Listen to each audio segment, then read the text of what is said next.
There is a large number of Arsenal fans that are of the opinion that 16-year-old Ethan Nwaneri is destined to follow in the footsteps of legendary midfielders Jack Wilshere and Cesc Fabregas. The similarities being that all three of them are Haaland graduates who contained a level of maturity and natural ability that allowed them to dominate youth levels far above their age group, causing them to debut at absurdly young ages. With Fabregas going on to become one of the legendary midfielders of the game, and Wilshere going on to become one of the best talents of the game until a series of injuries hampered his development, it's large boots to fill for the young Nwaneri. But it's not hard to imagine that he's next up in that line of legendary Arsenal midfielders. Even Jack Wilshere himself hailed him as one of the best players he's ever seen at that age. But there's a catch. At the same time us fans witnessed Wilshere and Fabregas debut at 16, we also watched Jose Baxter and James Vaughan steal the show at that same age just to falter out into irrelevancy and never reach anywhere close to the hype. So this now leaves us with the real question. Will Ethan Nwaneri follow in the steps of Wilshere and Fabregas and become a world-class player? Or will he succumb to the same fate as Baxter and Vaughan, fizzling out and never reaching the heights fans expected? Now, no matter how you put it, his debut was not just a case of a player being brought on just to shatter a record. He earned it, and it certainly was not received overnight. Nwaneri has been consistently playing years up his entire career, and his talent has been impeccable since the very beginning. As an 8-year-old, he was brought to Haaland. At 10, during a trial that included academy players from all over the country, all in hopes of earning a scholarship at the highly regarded St. John's Preparatory, coaches asked Nwaneri to leave. Not because he wasn't good enough, but rather he was so brilliant that the coaches couldn't evaluate any of the other kids due to his superiority to all of them. Fast forward to 2021 when he had just turned 14 years of age. Ken Gillard, after watching Nwaneri dominate in the U15s and U16s all season long, would call him up to a U18 match versus Red.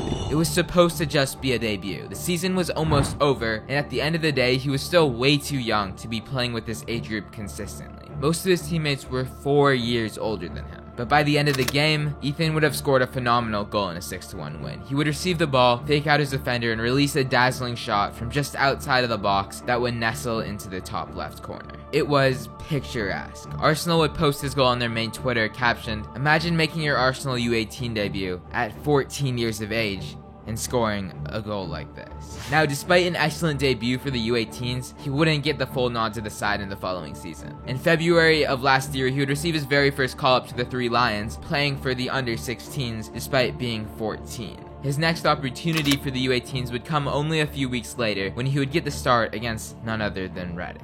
And he would do it again. By the 28th minute, Arsenal were already up 2-0, and Nwaneri had dished out both assists. A month later, he would score versus Southampton before heading off to the Mondial Minimes with England's U16s. He would shine against Mexico, scoring a goal and getting an assist as well. But the side would get easily dispatched by Brazil, where Madrid's prodigy Endrick put on a solo show, bringing Brazil to a 3-0 victory, knocking England out of a potential spot in the finals. When he returned, he would score one more goal versus Norwich to end off a very successful season. While he wasn't truly part of the team just yet, it surely wasn't due to his skill level, as he had netted 3 goals and assisted 2 in just 417 minutes of playtime. Sure, Nwaneri was already on the radar for some more invested fans, but it would really be this past season where he'd earned the reputation of arguably being the finest young talent in Great Britain. Now 15 years old, he would be officially promoted to the under-18s, and in the 3rd game of the season in the Youth North London derby, he and teammate Omari Benjamin would steal the show. In the 17th minute, with Arsenal already up 1-0, Nwaneri would play a flawless trivela, setting up Benjamin for his second. He was relentless all game, and finally 53 minutes later, he would add a goal to his performance, making the scoreline 4-1. With the U18s having a week off, Mehmet Ali thought he might as well bring up the young lad for a U21 game against the far weaker Blackburn Rovers. And just like 2 years ago, he would blow everyone's minds by getting an assist and a 4-1 victory against players that were up to 6 years older than him. It was phenomenal, so much so that with Arsenal's current injury crisis, Arteta would even call him up to train with the first team. And on the 3rd weekend of September, he would not be registered with the U18s, nor the U21s. And instead, he was on the bench for Arsenal's first team. You could say the rest is history. With the game already sealed, Arteta decided that he might as well give the 15-year-old a debut. In just that minute of game time, he would become the youngest Arsenal player ever, and the youngest player to ever play in not just the Premier League, but the top flight of English football, period. Mikel Arteta would later declare that it was a gut feeling that led him to make Ethan Nwaneri the Premier League's youngest player. He further stated that he has a talent that has to be developed incredibly in the next 2 or 3 years. This was just a step in the process towards the eventual goal of superstardom. Now, despite a young debut, he wouldn't make another competitive appearance for the first team, mainly staying between the under-18s and the under-21s. Although, he would get minutes during World Cup break friendlies versus Lyon and Juventus, and due to the nature of football fans, every touch was treated as gold by the fan base. In March, he would wrap up an eccentric U17 Euros qualifying campaign where he netted 6 and 6, securing qualification for the side and booking himself a ticket to the tournament in June. He was the star player on a team made up of the best 2006s in England, and he was a 2007. As the season came to a close, I'm sure he could look back at the season with a smile. He had become the star U18 player alongside Miles Lewis-Skelly, had a superb FA Youth Cup run, was playing consistent minutes with the U21s, and most of all, had made his first team debut. He had achieved so much in just the sole season, and next up was the Under-17 Euros. And while it would start off strong with him getting the winner versus Croatia, it would be the only goal he would score, and the side would lose in the quarters to France. But now returning to Arsenal, he had a serious decision to make.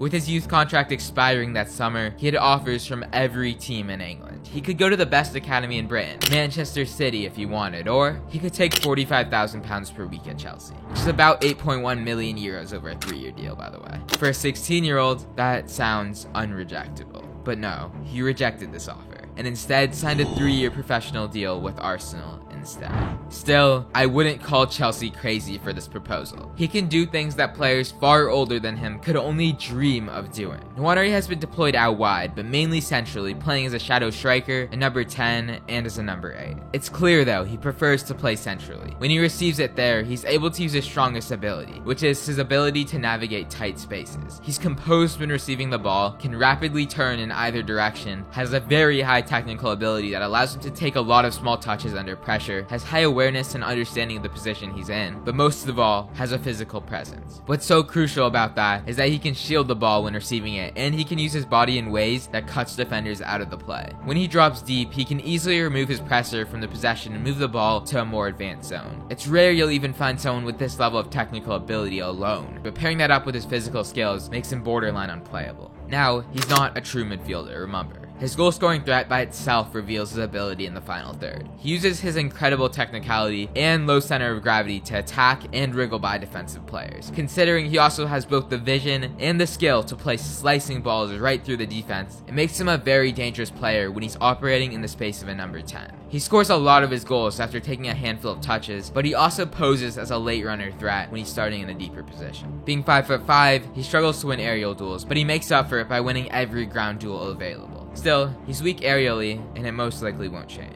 Another weakness I'd pick out is his lack of a strong right foot. Like Barca's Lamine Yamal, he avoids his right at all costs, which is not ideal. Though, this weakness is a very common one among players his age, and as he matures, his right foot will surely improve.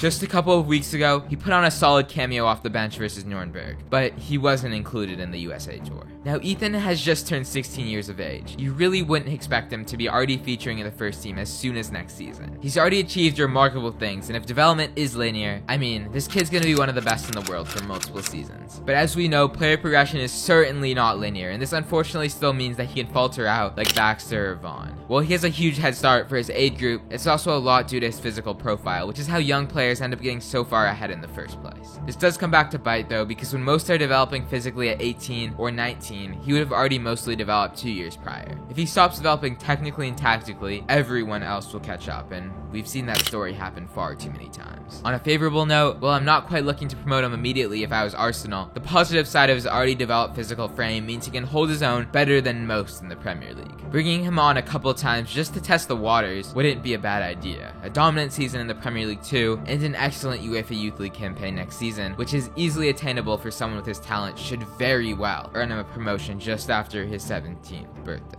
Feel free to follow my other socials if you want to keep updated on what I'm working on. DM me any questions or suggestions, or anything else really on either platform. And if you haven't seen that video on screen, feel free to click on it. I'm sure you'll enjoy it, and I'll see you then.